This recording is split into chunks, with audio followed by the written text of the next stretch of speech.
नजर सब पर। नमस्कार, मैं हूं दीप्ति शर्मा और आप सभी का स्वागत करती हूं थर्ड आई न्यूज नेटवर्क में। आइए सीधे रुख करते हैं अभी तक की 10 बड़ी खबरों का। मरुधरा के रण में पीएम मोदी की हुंकार, बोले राजस्थान में एक भी पंजाब बचना नहीं चाहिए। कांग्रेस ने संविधान के साथ खिलवाड़ किया है। आज बजरंगबली की जयंती है और मेरा सौभाग्य है कि आज शूरवीरों की धरती पर आने का सौभाग्य मिला है। मोदी ने कहा कि भजनलाल की टीम काम पर लगी है। माफिया राजस्थान छोड़कर भागने को मजबूर हो गए हैं।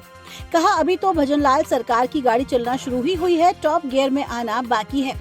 आगे कहा कि कांग्रेस के राज में हनुमान चालीसा सुनना गुनाह, किया कर्नाटक की घटना का जिक्र। प्रमोद कृष्णम ने राहुल गांधी से पूछा सवाल, अयोध्या से दूरी बनाओगे, बाबर की कब्र पर जाओगे तो अब ये भी बता दो पार्टी को कब दफनाओगे। इससे पहले आचार्य प्रमोद कृष्णम ने सोनिया गांधी, राहुल गांधी और मल्लिकार्जुन खड़गे पर निशाना साधते हुए कहा था कि ये तीनों नेता खुद अपनी ही पार्टी को वोट नहीं देने वाले। आ रहा है जल प्रलय, सैटेलाइट तस्वीरों से इसरो ने खोला राज। हिमालय में कैसे बज रही है खतरे की घंटी। इसरो ने चेतावनी दी है कि ग्लोबल वार्मिंग की वजह से हिमालय के ग्लेशियर तेजी से पिघल रहे हैं। दशकों की उपग्रह इमेजिनरी का विश्लेषण करने वाले नए शोध से पता चला है कि भारतीय हिमालय क्षेत्र में हिमनदीय झीलों का विस्तार हो रहा है। एस जयशंकर का बड़ा बयान, पिछली सरकारों की विदेश नीति में भी दिखती थी मुस्लिम तुष्टीकरण की झलक। कहा कि पहले की सरकारों की ओर से देश के अंदर और बाहर दोनों जगह वोट बैंक की राजनीति चल रही थी। कभी कोई ऐसा कड़ा फैसला पिछली सरकारों की ओर से नहीं लिया गया जिसमें मुस्लिम वोटों के बारे में न सोचा गया हो। अरविंद केजरीवाल और के कविता को कोर्ट से झटका, 7 मई तक बढ़ी दोनों की न्यायिक हिरासत। आतिशी का आरोप, अरविंद केजरीवाल को तिहाड़ जेल में नहीं मिल रही मेडिकल देखरेख, एम्स की टीम से जताई उम्मीद। मुख्तार अंसारी की मौत का सच आया सामने, विसरा रिपोर्ट में चौंकाने वाला खुलासा। विसरा रिपोर्ट के अनुसार मुख्तार अंसारी की मौत जहर के कारण नहीं हुई। परिजनों ने उत्तर प्रदेश पुलिस पर उसे धीमा जहर देकर मारने के आरोप लगाए थे, जबकि पोस्टमार्टम रिपोर्ट में हार्ट अटैक से मौत की पुष्टि हुई थी। गुकेश के प्रदर्शन से खुश हुए चेस के महान खिलाड़ी गैरी कास्परोव, बोले टोरंटो में आया भारतीय भूचाल।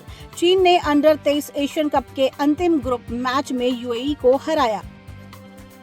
एएमयू के इतिहास का बड़ा फैसला, नईमा अख्तर 100 साल में बनी पहली महिला वीसी। नईमा खातून एएमयू के विमेंस कॉलेज की मौजूदा प्रिंसिपल हैं और कार्यवाहक वाइस चांसलर मोहम्मद गुलरेज की पत्नी हैं। आदर्श आचार संहिता लागू होने के मद्देनजर भारत निर्वाचन आयोग से मंजूरी मांगी गई थी। साल 1920 में बेगम सुल्तान जहां को एएमयू की कुलपति नियुक्त किया गया था। बेगम सुल्तान जहां का ताल्लुक भोपाल राजघराने से था। एएमयू से मनोविज्ञान में पीएचडी की उपाधि प्राप्त करने वाली नईमा खातून को 1988 में इसी विभाग में व्याख्याता नियुक्त किया गया था। 2006 में उन्हें प्राध्यापक के रूप में पदोन्नत किया गया था और इसके बाद वो 2014 में विमेंस कॉलेज की प्राचार्य नियुक्त की गयी। मौसम के मिजाज ने फिर डराया, 40 डिग्री के पार होगा तापमान, अगले 5 दिन तक लू का कहर। पूर्वी भारत के बड़े हिस्से में हीट वेव का रहेगा कहर। गृह मंत्री अमित शाह ने कहा तुष्टीकरण की राजनीति से बाहर निकले कांग्रेस, सीएए लागू होगा। बॉर्डर बनाने वाले जेबी दत्ता ला रहे तगड़ी वेब सीरीज, ओटीटी डेब्यू से मचाएंगे गदर। आ गई बिग बॉस OTT 3 की रिलीज डेट। इस बार शो देखने के लिए देने होंगे पैसे। जो दर्शक पिछले 1 साल से मुफ्त कंटेंट देख रहे हैं उन्हें जियो के प्रीमियम कंटेंट के लिए भुगतान करना होगा।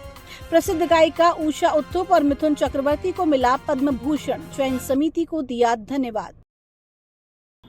तो ये थी अभी तक की 10 बड़ी खबरें। देश विदेश की ताजा तरीन खबरों के लिए जुड़े रहिए थर्ड आई न्यूज नेटवर्क के साथ। नजर सब पर। नजर सब पर।